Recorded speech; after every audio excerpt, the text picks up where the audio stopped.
Fukushima is still melting down. It is spewing out into the ocean. It is causing havoc in the area of Japan and indirectly to the rest of the world. The west coast of Canada and the US really experienced a high rate of radiation coming from Japan immediately following the Fukushima fallout.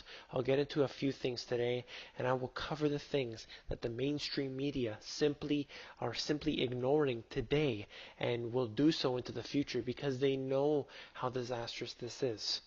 Fukushima radiation, quote, unlikely to increase cancer rates. And that's according to the UN. The UN is so loving, so caring, and they would never lie to any one of us. But what does this really mean? You have a bunch of reactors that are still leaking today, years later after that accident, and they are still spewing out into the water. They have all this radioactive water. They have these radioactive isotopes going into the air, going into the oceans there.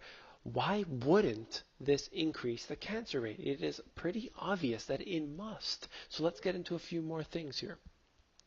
Japan's Fukushima nuclear power plant reports another radioactive water leak. This is in 2014. On February 20th, this report came out. And here they are reporting another leak. And it's going to continue to come up because they have not solved the problem. In fact, if you really read into what their solutions are, it sounds like something out of a sitcom. It could not be done this way.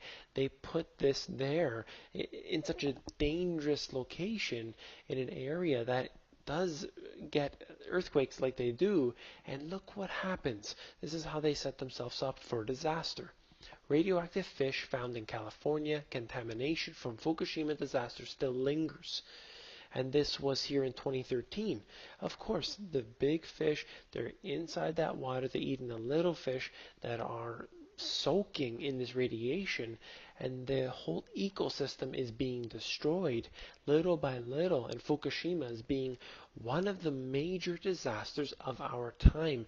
This could be getting worse as time goes on. We'll have to see, and unfortunately, it seems like it's heading that way. Fukushima fallout. Ailing U.S. soldiers sued TEPCO after exposure to radiation 30 times higher than normal. They actually went out and sued them and said they were having problems, all kinds of different problems, really, really bad, life-threatening illnesses directly after coming back from Fukushima. But they're saying, no, that's not the case. It's not going to increase the cancer rates. It is very unlikely. Have no fear. So I'll go on. Nearly 50 U.S. nuclear power plants are leaking radioactive tritium. This is obviously not just coming from Fukushima. All around the world, the nuclear reactors, which are deemed to be safe, are leaking radiation. And this goes for, as I've mentioned it many times before, the same thing happened in just outside of Toronto. They leaked radioactive water into the Lake Ontario, which is the drinking water supply for many, many people. And unfortunately, we are still taking in that water. And who knows how many plants around the world.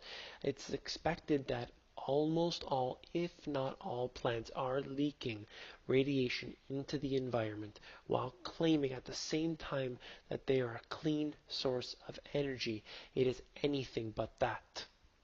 Evidence for beneficial low-level radiation effects and radiation hormesis. This is sort of how they can use their propaganda, saying that a little bit of radiation is good for you. So they're trying to suggest that this little bit, quote-unquote, little bit of radiation that's coming out of Fukushima is going to be beneficial for the environment, beneficial for you. How absurd, how twisted, and people are believing this because you have individuals like Ann Coulter coming out there and saying that it's okay because the Fukushima radiation will be beneficial to you. And the fools who are believing that are the ones who are ultimately going to have the worst end of this stick, I'm sure. Here's a map of the fallout, and it actually shows that the Great Lakes area are experiencing the same amount of radiation fallout as the West Coast and sort of the central region in the US. This is, it's really hard to believe, but according to this here, it is showing that it is definitely the case that we are experiencing mass fallout, and the US, particularly on the West Coast, did take a big hit and continues to do so today. We need to hope and pray that they fix this and at least turn back the clock on some of these things and let the environment heal itself. So unfortunately, some of the half-life on some of these radioactive isotopes are really long and go in for generations. So let's hope and pray that this can be resolved. Get onto the Money GPS Insiders. That's basically an extension of the work I do here on YouTube and in my book. I hope you'll get on there and join the hundreds that are on there already. And we're really making headway on there to educate everyone and really create a community of people. We can come together, create solutions, and really get the knowledge that we need to succeed.